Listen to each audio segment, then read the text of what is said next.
Welcome to our YouTube channel. Don't forget to subscribe and press the bell icon. Hi, this is Saoz, IT specialist and member at Web Development. Think your phone is safe? Think again. In today's interconnected world, our smartphones are more vulnerable than ever. Hackers don't need to touch your phone to hack it. They can infiltrate your device from miles away using sophisticated techniques that exploit the very networks we rely on. It's like magic, but scarier. Imagine someone having access to your most private moments without you ever knowing. They exploit vulnerabilities in the global network that connects our calls.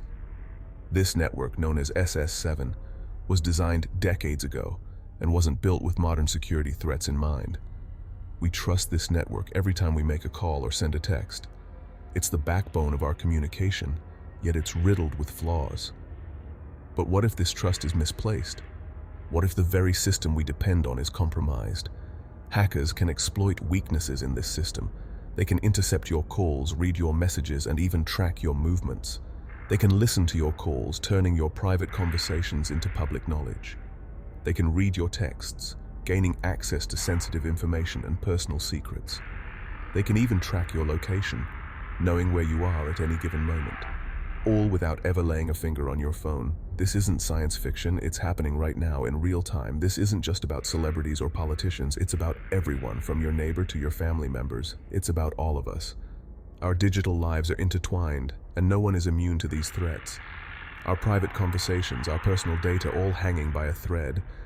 The implications are vast and deeply concerning. The question isn't if you'll be targeted, but when. As technology advances, so do the methods of those who wish to exploit it. So how does this invisible threat work? What makes it so effective and elusive? Let's dive in and expose the shadowy world of SS7 attacks. Understanding the threat is the first step in protecting ourselves. Pause 3S. SS7, short for Signaling System 7, is a protocol telecom companies use to communicate with each other. Let's pause and understand what exactly an SS7 attack is and how it works. SS7, or Signaling System Num 7, is a set of protocols used to manage and route calls and text across public switch telephone networks, PSTN. When people speak of SS7 attacks, they usually mean telling another telecom to route a number to you. You can use this to bypass SMS MFA. If I can tell Google's upstream phone provider that I own your phone number, then when I try to log into your Google account, I'll get the code texted to me, not you. There are several international telecoms with less than stellar reputations that people have hacked into or even just bought SS7 access from to steal SMS MFA codes at scale. There's not a lot you can do about this as a defender, other than relying on app-based or U2F MFA tokens rather than using SMS.it quote. It's the backbone that enables different phone networks to communicate with each other, ensuring that your text messages and calls reach their intended destinations. However, the very design of SS7, which dates back to the 1970s, makes it vulnerable to exploitation. An SS7 attack occurs when a hacker gains unauthorized access to the SS7 network. Once inside, they can manipulate the system to intercept calls and texts, track the location of a phone, and even redirect communications. This isn't just theoretical, it's a real and present danger. Here's how it typically works. Hackers exploit vulnerabilities in the SS7 network by sending malicious requests that are treated as legitimate by the network. These requests can trick the network into forwarding calls and messages to the hacker's device, all while the victim remains completely unaware. The hacker can then listen to calls, read texts, and monitor the victim's location in real time. The reason SS7 attacks are so effective is because SS7 protocols were designed in an era when security was not a primary concern. The assumption was that any entity with access to the network could be trusted, an assumption that is no longer valid in today's world of cyber threats. Understanding how SS7 attacks work is crucial because it highlights the need for stronger security measures in our communication networks. So, now that we know what an SS7 attack is and how it works, let's continue our journey through the history of phone vulnerabilities. Pause 3S. Now let's return to our exploration of how our communication systems have evolved and the challenges they've faced along the way. In this chapter, we will go in depth into various methods hackers use to compromise your phone. These include hacking software, SIM card swapping, phishing attacks, and Bluetooth hacking. Each of these methods has its own unique approach and risks, but understanding them can help you stay protected. Hacking software. Hackers sneak it onto your phone by physically accessing your phone or by tricking you into installing it via a phony app, a sketchy website, or a phishing attack. Hacking software can create problems for you in a couple of ways. Keylogging. In the hands of a hacker, keylogging works like a stalker by snooping information as you type, tap, and even talk on your phone. Trojans. Trojans are types of malware that can be disguised in your phone to extract important data, such as credit card account details or personal information. Some possible signs of hacking software on your phone include 1. A battery that drains way too quickly. 2. Your phone runs a little sluggish or gets hot. 3. Apps quit suddenly or your phone shuts off and turns back on. 4. You see unrecognized data, text, or other charges on your bill. SIM card swapping. SIM card swapping occurs when a hacker contacts your phone provider, pretends to be you, and then asks for a replacement SIM card. Once the provider sends the new SIM to the hacker, the old SIM card will be deactivated, and your phone number will be effectively stolen. This means the hacker has taken control of your phone calls, messages, and so forth. This method of hacking requires the seemingly not-so-easy task of impersonating someone else, yet clearly it happened to the CEO of a major tech company. Protecting your personal info and identity online can help prevent hackers from impersonating you to pull off this and other crimes. Phishing attacks. Phishing is a method where hackers send fake emails, texts, instant messages, and so forth, some of which can look really legitimate. These messages often contain links to fake websites designed to steal your login credentials or personal information. Bluetooth hacking. Professional hackers can use dedicated technologies that search for vulnerable mobile devices with an open Bluetooth connection. Hackers can exploit these vulnerabilities to gain access to your phone, steal data, or install malicious software. Hackers can pull off these attacks when they are within range of your phone, up to 30 feet away, usually in a populated area. When hackers make a Bluetooth connection to your phone, they can possibly access your data and info, yet that data and info must be downloaded while the phone is within range. As you probably gathered, this is a more sophisticated attack given the effort and technology involved. Always be cautious of suspicious emails, messages, and apps, and keep your phone's software up to date to protect against known vulnerabilities. Remember rotary phones? You dial a number, and each turn of the dial would produce a series of clicks and whirs. These sounds were the phone's way of connecting you to the person on the other end. It was a simpler time, a time when communication felt more personal and direct. But even then, the phone system had its own set of vulnerabilities. Operators manually connected calls, and the system was far from foolproof. Back then, phone calls traveled over physical wires, stretching across cities and countries. Hackers, or phone freaks as they were called, found ways to exploit these lines. They made free calls, tampered with phone services, and even rerouted calls to different destinations. It was the early days of hacking, a time when the digital frontier was just beginning to be explored. As technology advanced, the phone system transitioned from analog to digital. This shift revolutionized the way we communicated. We moved from analog signals, which were continuous waves, to digital packets, which are discrete units of data. This change made communication faster, more efficient, and capable of carrying more information. However, this digital transformation also introduced new vulnerabilities. The very complexity that made the system powerful also made it susceptible to attacks. The digital world is intricate with countless nodes and pathways for data to travel, and with this complexity comes numerous opportunities for exploitation. Hackers today have a vast playground of digital networks to infiltrate. This brings us to the modern-day vulnerabilities that hackers exploit, constantly evolving and adapting to new technologies. Remember those free international call apps? They seem too good to be true, right? Ever wonder how they actually work behind the scenes? Some exploit vulnerabilities in the global telecommunications network infrastructure. These vulnerabilities allow them to reroute calls through countries with significantly lower calling rates. While seemingly harmless, these exploits highlight a bigger problem: security gaps in the global network. These gaps are like open doors. inviting hackers to walk right in without much effort. These vulnerabilities aren't just about making free calls.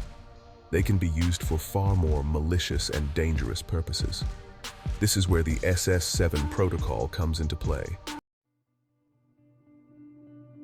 SS7, it sounds like a secret code, and in a way it is. SS7 stands for Signaling System Number 7. It's the backbone of the global telecommunications network. Think of it as the invisible network that connects every phone call and text message.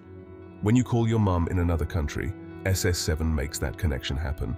It's the invisible handshake between different phone networks. SS7 is essential for things like call forwarding, voicemail, and even SMS messages. It's a complex system, but it's been the standard for decades. But like any technology, it has its flaws. And those flaws are what hackers are exploiting. Section 5, SS7's dirty secret, how hackers exploit this network. Here's the scary part. SS7 wasn't designed with security in mind. It was built on trust. Back then, only trusted telecommunications companies had access. But the world has changed. Today, accessing SS7 isn't as difficult as you might think. Hackers can buy access on the dark web. They can even set up their own fake telecom companies. Once they're in, they can wreak havoc. They can intercept calls and text messages. They can track your location. They can even disable your SIM card, effectively cutting you off from the world. And they can do all of this remotely without ever touching your phone. Section 6. Hello? Can you hear me? Intercepting calls through SS7. Imagine this.